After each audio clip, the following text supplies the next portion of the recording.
सभी भक्तों को जय बाबा की। एक बार फिर मैं आप सभी भक्तों के समक्ष उपस्थित हुआ हूँ भक्ति सागर पंच द्वार बराड़ा धाम चैनल के माध्यम से।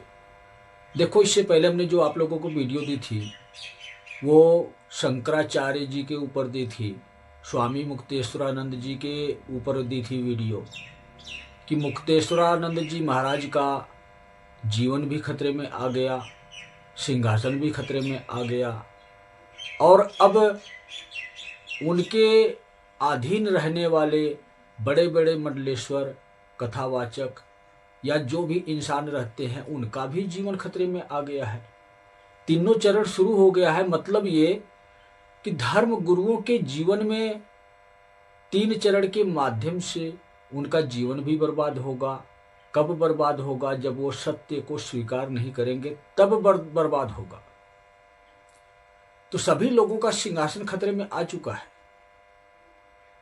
जैसे कि आप लोगों ने माघ मेले में जो महाकुंभ लगा है 2026 का, इसमें क्या हुआ है मुक्तेश्वरानंद जी के साथ आप लोगों ने देखा होगा। इनके साथ वाद विवाद भी हुए और इनके साधु संतों को प्रताड़ित भी किया गया प्रशासन के द्वारा। और अब प्रशासन के द्वारा मुक्तेश्वरानंद जी महाराज को भी प्रताड़ित किया जा रहा है।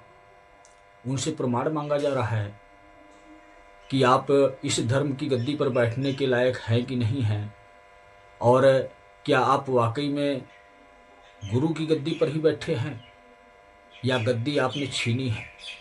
कोई सी भी प्रक्रिया हो सकती है। कहते हैं ना कि जब बुरा वक्त शुरू होता है इंसान का तो उसके ऊपर किसी भी प्रकार का लांछन लगाया जा सकता है, किसी भी प्रकार से उसको कलंकित करने की कोशिश किया जा सकता है। लेकिन मैं तो ये कहता हूँ कि जो इंसान स्वयं में कलंकित होगा तो उसको तो समाज भी कलंकित ही करेगा। स्वयं में कलंकित होने का मतलब समझते हो आप लोग? अगर हम असत्य के मार्ग पर अपना जीवन व्यतीत करते हैं, असत्य के आधार पर, तो हम स्वयं में कलंकित हैं। अगर हमारे पास अपना स्वयं का ज्ञान नहीं है तो हम स्वयं में ही कलंकित हैं। अगर हम धर्म पुराणों के हिसाब से अपना जीवन व्यतीत करेंगे तो हम स्वयं में ही कलंकित हैं। कैसे? धर्म पुराण हमें मार्गदर्शन देते हैं, हमें दिशा दिखाते हैं कि हमें इस तरफ जाना चाहिए। बहुत खुशी होती है।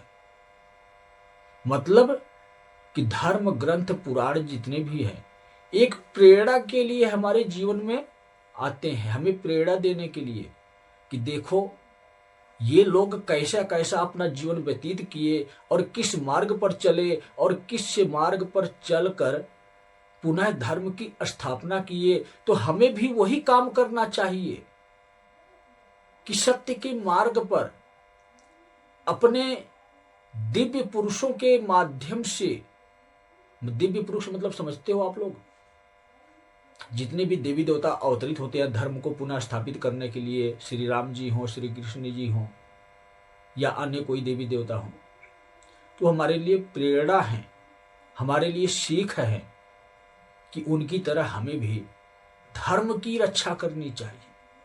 धर्म के गद्दी की रक्षा करने की आवश्यकता नहीं है हमें। अगर हम धर्म की गद्दी की रक्षा करेंगे तो हमें शस्त्र उठाना पड़ेगा और हम शास्त्र के ज्ञाता हैं।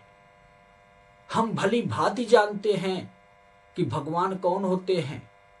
पृथ्वी पर जो भी भगवान होते हैं वह हमेशा महान होते हैं, क्योंकि वह भगवान यही दिखाकर जाते हैं कि मेरी तरह ही आपको भी अपने धर्म की रक्षा करनी है। लेकिन आप क्या करते हो? उस धर्म को धंधा बना लेते हो, और जब आप धर्म को धंधा बना लेते हो तो आपके विनाश की लीला शुरू हो जाती है। और जब विनाश की लीला शुरू होती है तो वह समाप्त भी तो होनी है। आज नहीं तो कल होगी, लेकिन समाप्त अवश्य होगी। तो वही अधर्म की लीला समाप्त करने के लिए मैं भी पृथ्वी पर ही आया हूं।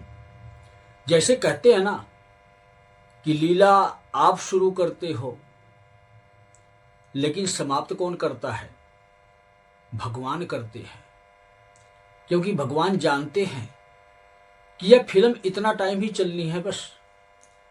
वह जानते हैं कि कलयुग अब समाप्त होने वाला है, तो कलयुग में रहने वाले जो अधर्मी, पाखंडी, अज्ञानता से पूर्ण धर्म गुरु हैं, तो उन सभी गुरुओं की लीला समाप्त होने का वक्त आ गया है। हाँ, इस लीला को शुरू आपने किया, लेकिन इस लीला का अंत मैं करूंगा। कैसे करूंगा, कहां से करूंगा, किस प्रकार से करूंगा, दुनिया वालों को भी दिखाऊंगा कि मैं क्या करता हूं, कैसे करता हूं। और जब कर देता हूं तो उसके बाद बताता हूं कि मैंने ये कर दिया। जैसे आपको बताया था कि सिंहासन डगमगाएगा, कब डगमगाएगा, कैसे डगमगाएगा, आपको पता भी नहीं चल पाएगा, लेकिन आज डगमगा गया है। आज आपको बता रहा हूं कि यह सिंहासन मैंने हिलाया है। स्वामी मुक्तेश्वरानंद जी का सिंहासन मैंने हिलाया है। तो जिस प्रकार से ऐसे ऐसे धर्मगुरुओं का सिंहासन मैं हिलाना जानता हूं, तो क्या इस दुनिया में कोई भी ऐसा मीडिया वाला इंसान है जिसका सिंहासन मैं नहीं हिला सकता, जिसका चैनल मैं बंद नहीं कर सकता? बस मैं यही आप लोगों को समझाना चाहूँगा, बताना चाहूँगा कि हमारे भारत देश में जितने भी मीडिया वाले हैं, सोशल मीडिया हो या नेशनल मीडिया हो या अंतरराष्ट्रीय मीडिया ही क्यों ना हो, सभी मीडिया वालों के लिए ये मेरा संदेश है कि आप यह प्रण ले लें कि जो सत्य है सिर्फ वही हम अपने न्यूज पर चलाएंगे। आज के बाद ना तो हम किसी प्रशासन के अधिकारी से डरेंगे और ना तो किसी साधारण इंसान से डरेंगे। आपको जीतना है तीसरे नंबर पर। मतलब ये कि आपको सरकार भी डराती है और आपको बहुत से पूंजीपति इंसान भी है, वह भी डराते हैं कि आपका चैनल बंद कर दिया जाएगा, बंद करवा दूंगा, धमकियां मिलती हैं आपको।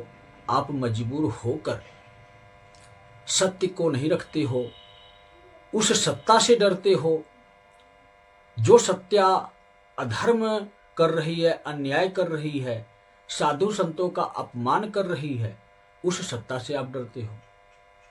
तो सत्य के साथ आप लोगों को भी चलना होगा।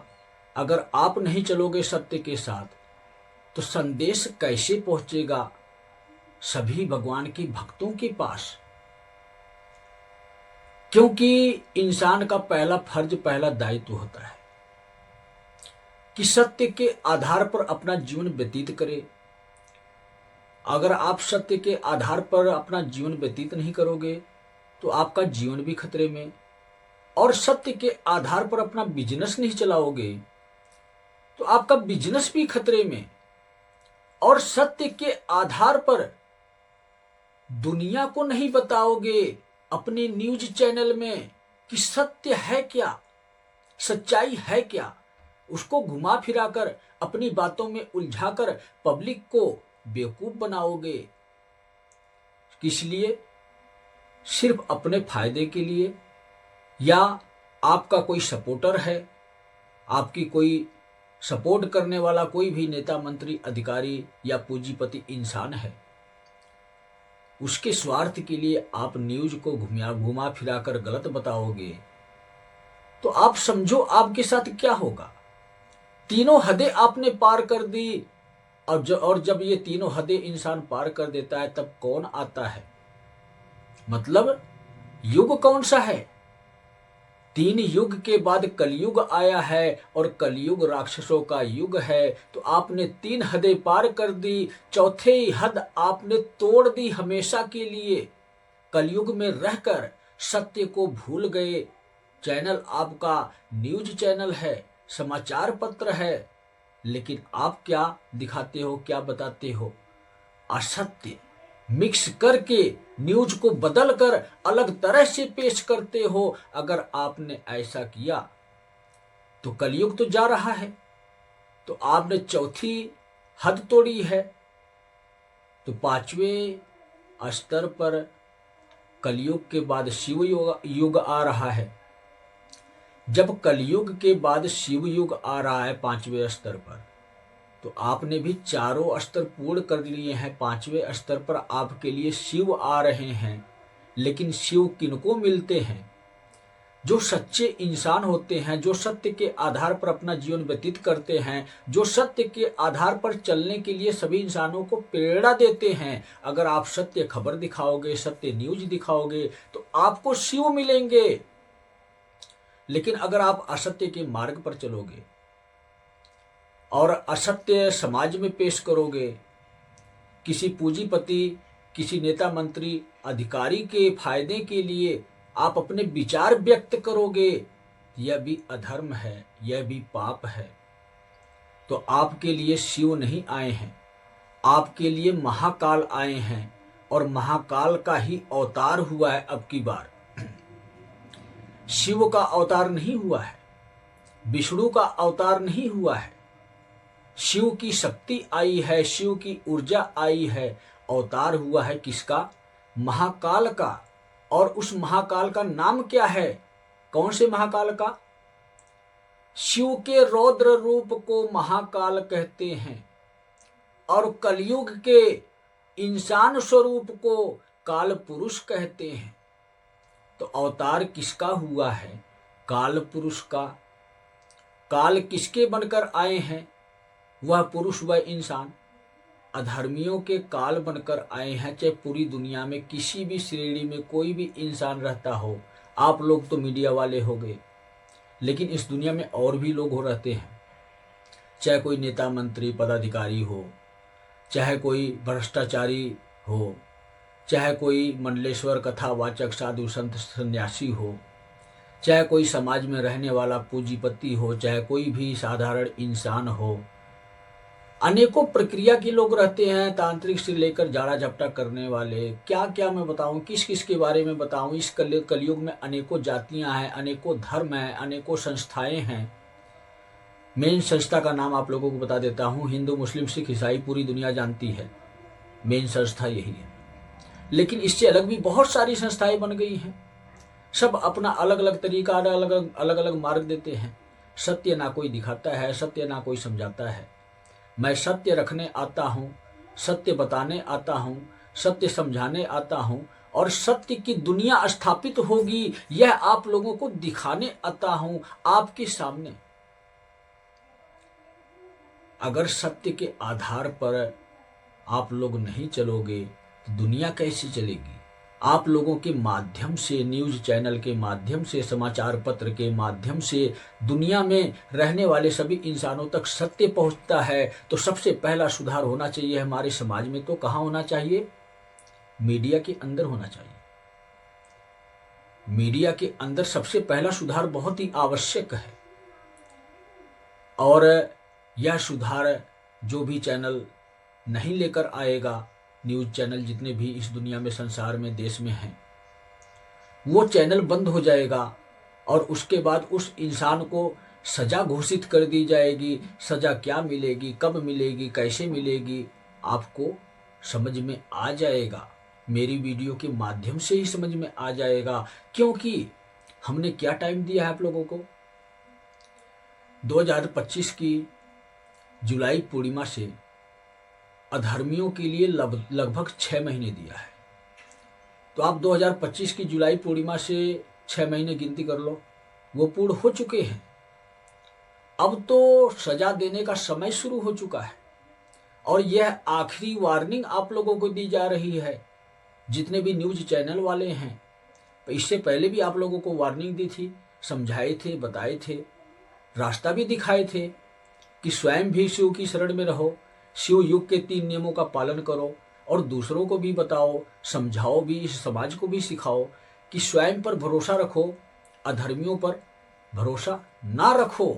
अब वो समय आ गया है कि अधर्मियों का बुरा हाल होने वाला है, उनका समय खराब चालू हो गया है। लेकिन आप लोगों का अच्छा समय आने वाला है। किसका अच्छा समय आने वाला है? जो सत्य के आधार पर अपने चैनल को चलाएगा। सोशल मीडिया में किसी भी प्रकार का कोई सा भी चैनल क्यों ना हो। जनवरी से 3 महीने मात्र शेष बचे हैं। 2026 में कार्य करना हमने शुरू किया है। धर्म को पुनः स्थापित करने के लिए, अधर्मियों को मिटाने के लिए, अधर्म के द्वारा बनाई हुई सुख संपत्ति को मिटाने के लिए। तो जनवरी, फरवरी, मार्च सिर्फ 3 महीने आप लोगों को मिले हैं। 1 अप्रैल से हर किसी के साथ ये प्रक्रिया शुरू हो जाएगी, ये युद्ध शुरू हो जाएगा। कौन सा युद्ध? धर्म और अधर्म का युद्ध। जो भी इंसान अधर्म का युद्ध करेगा तो वह इंसान दुनिया में नहीं रहेगा, यही सत्य है। अब अधर्म का युद्ध आप लोग सोच समझ सकते हो कौन कर रहा है? कली राक्षस कर रहा है। किसके माध्यम से कर रहा है? कलयुगी इंसानों के माध्यम से कर रहा है। कलयुगी इंसान किस प्रकार के होते हैं? जो बुरी आदतें उनकी होती हैं, बुरी सोच होती है, अपने स्वार्थ के लिए दूसरे का नुकसान करना जिनका स्वभाव होता है, अपने मुनाफे के लिए किसी का भी गला रेत सकते हैं, काट सकते हैं। गला रेतने का मतलब, काटने मतलब समझते हो?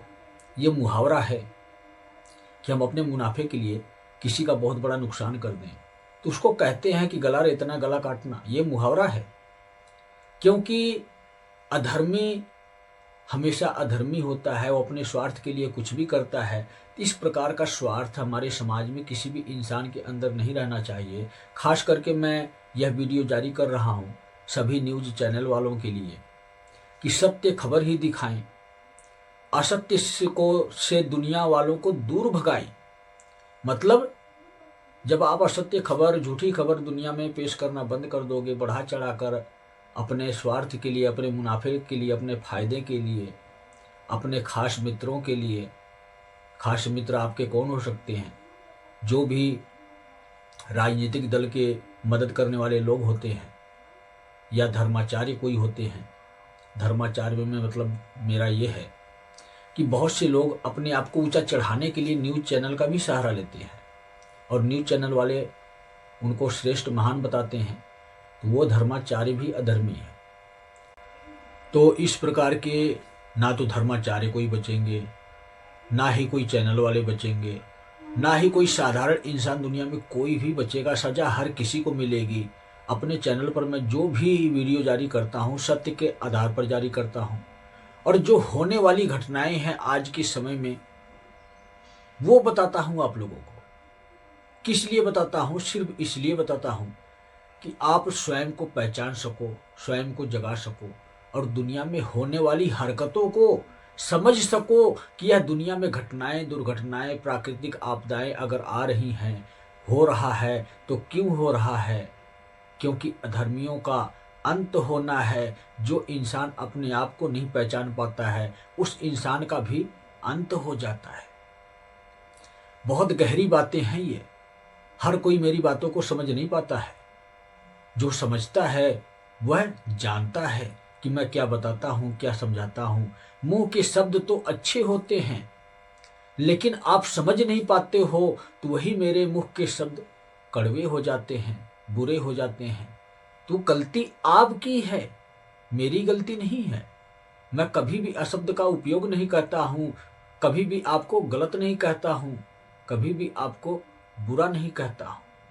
मैं तो हमेशा यही चाहता हूँ कि आप सत्य को पहचानो, स्वयं के सामर्थ्य से अपने आप को जगाओ और अपनी इच्छा से अपने जीवन को चलाओ। मेरे कहने से कभी भी अपना जीवन ना चलाओ। आपका जीवन है, आपके अपने फैसले होंगे।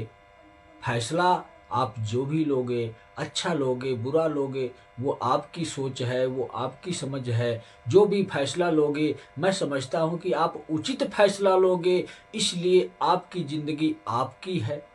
आप अपना जीवन व्यर्थ ना जाने दें।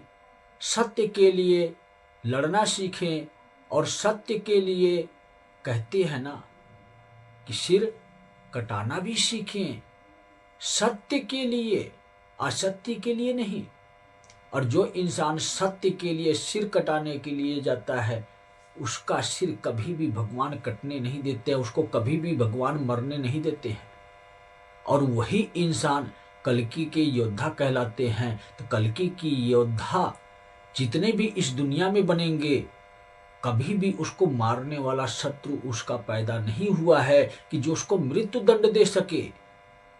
तो आप सत्य के आधार पर अपना जीवन व्यतीत करो, शिव युग के 3 नियमों का पालन करो। गारंटी तो मैं आपको दूंगा कि आपका जीवन सुरक्षित रहेगा। चाहे सत्य के लिए आप बड़ी से बड़ी लड़ाई इस दुनिया में लड़ो, किसी के भी साथ लड़ो, चाहे वो धर्म गुरु हो, चाहे वो कथावाचक हो, चाहे शासन हो, चाहे वो प्रशासन हो, चाहे साधारण इंसान हो, चाहे कोई भी अधर्मी इंसान हो, कभी भी आप युद्ध में पराजय नहीं पा सकते। जब भी आपको मिलेगी तो जीत मिलेगी, और जिसको जीत मिलती है वो तो जीवित इंसान रहता है। जो मर जाता है वो अपने आप से भी हार जाता है और युद्ध क्षेत्र में भी हार जाता है। यही सत्य है दुनिया का। कृष्ण ने क्या सिखाया था अर्जुन को? जो सिखाया था अर्जुन को, आज वही अर्जुन बनने की आवश्यकता है। इस दुनिया में जितने भी इंसान हैं उनको लड़ने की आवश्यकता है। किसके साथ? अधर्मी इंसानों के साथ। किस लिए लड़ना है? अपने हक के लिए लड़ना है। हक के लिए आवाज उठाओ, अपने स्वार्थ के लिए, अपने मुनाफे के लिए नहीं। जो आपका हक है वह आपको मिलना चाहिए। सरकार जो आपका हक आपसे छीन कर खाती है वह हक आपको मिलना चाहिए। तो जहां पर भी आपको यह लगे कि प्रशासन हमारे साथ अन्याय कर रही है, वहां पर आवाज उठाओ। जहां पर आपको यह लगे कि धर्म गुरु हमारे साथ अन्याय कर रहे हैं, हमें मार्ग भटका रहे हैं, वहां पर आवाज आप उठाओ। आप नहीं आवाज उठाओगे तो कौन आवाज उठाएगा? क्या कल्कि आवाज उठाएगा? कल्कि कभी भी नहीं कहेगा कि मैं आवाज उठाऊंगा, मैं आप लोगों के लिए धर्म और अधर्म का युद्ध लड़ूंगा। कल्कि तो ये कहता है मैं युद्ध करवाने आया हूं, आपको लड़ना है। जैसे कृष्ण ने अर्जुन को कहा था कि युद्ध कर, अपने हक के लिए लड़, आज वही कल्कि आप लोगों को कहता है कि युद्ध करो, सभी इंसान कल्कि बनो, अपने हक के लिए लड़ो। किससे लड़ो? अधर्मियों के साथ लड़ो। अधर्मियों का चेहरा कैसा होता है? कहते हैं ना, नकाबपोश इंसान जिसको हर कोई पहचान न सके। इन नकाब के पीछे कौन कौन से चेहरे हैं, थोड़ा सा आप लोगों को बताऊंगा मैं, थोड़ा सा ही आप लोगों को समझाऊंगा मैं। जैसे धर्म गुरुओं में अनेकों धर्म गुरु हैं, कथावाचक हैं, मंडलेश्वर हैं, प्रवचन करने वाले हैं, सत्संग सुनाने वाले हैं। कोई भी इंसान धर्म गुरुओं में हो सकते हैं। सरकार में सभी ईमानदार तो नहीं है, भ्रष्टाचारी भी हैं। तो सरकार के अधीन रहने वाले जितने भी नेता, मंत्री, पदाधिकारी से लेकर राजा तक हर कोई भ्रष्टाचारी है आज के समय। ईमानदार कोई भी नहीं है। तो इनको ईमानदार बनाना है हमें, ये अपने आप नहीं बनने वाले। अगर कोई अन्याय करता है किसी भी साधारण इंसान के साथ, किसी भी देश की जनता के साथ, तो उस अन्याय को जनता को अब सहने की आवश्यकता नहीं है। क्या करना है? आपको लड़ना नहीं है, हक के लिए आवाज उठानी है। आवाज इतनी बुलंद होनी चाहिए कि शिव की शक्ति उस आवाज के साथ चले और कहां वार करे?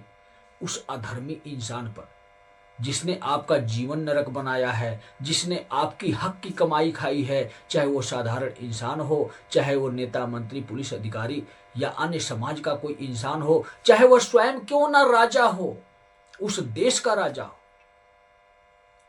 हक के लिए आपको ही लड़ना है। क्योंकि द्वापर युग में कृष्ण ने ये साफ साफ आप लोगों को संदेश दिया है कि अब खड़े हो जाओ।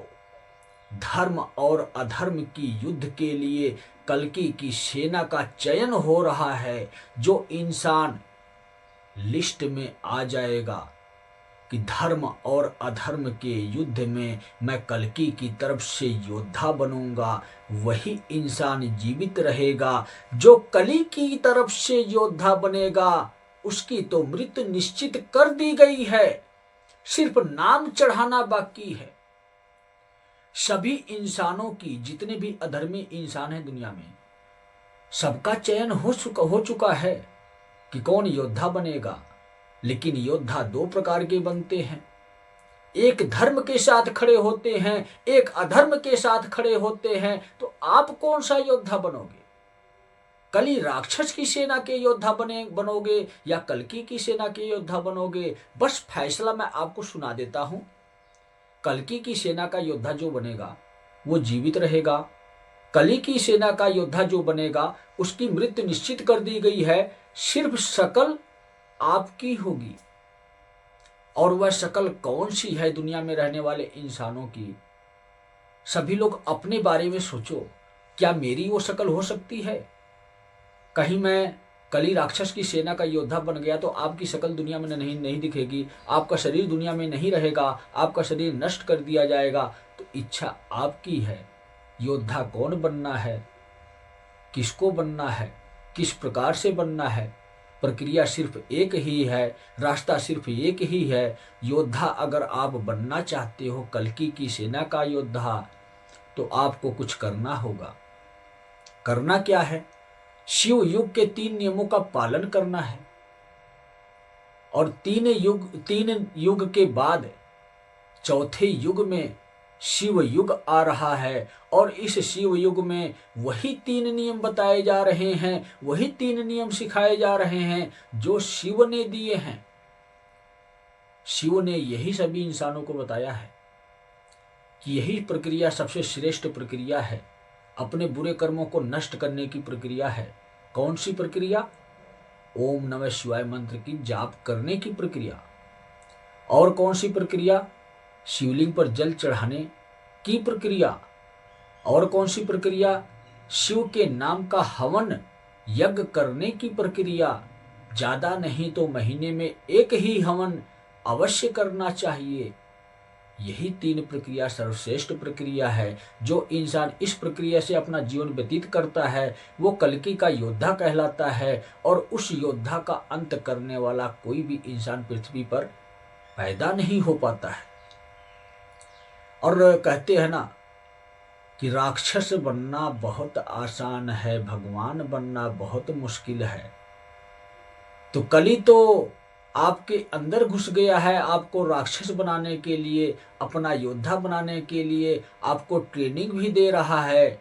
लेकिन देखते हैं कौन किसकी ट्रेनिंग लेता है। आप कल्कि की ट्रेनिंग लेते हो या आप कली की ट्रेनिंग लेते हो? आप कौन सा योद्धा बनते हो? इच्छा आपकी, फैसला मेरा।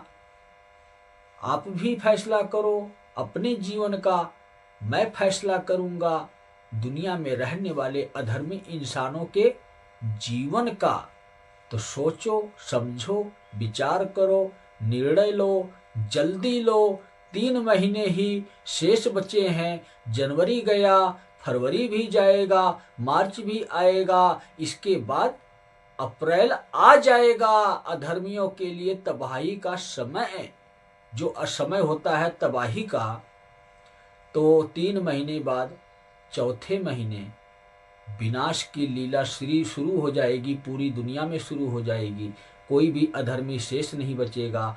इससे पहले जो भी मेरी बातों को समझ सकता है तो विचार करे मैं क्या कह रहा हूँ, और सोचे समझे, पुनः फैसला ले कि आज के बाद असत्य के मार्ग का त्याग करता हूँ, सत्य के मार्ग पर चलूँगा और दुनिया में रहने वाले सभी इंसानों को भी चलाने की कोशिश करूँगा। अगर आपने इतना ही कर सोच लिया तो आपका जीवन सुरक्षित हो जाएगा। तो सभी भक्तों को जय बाबा की।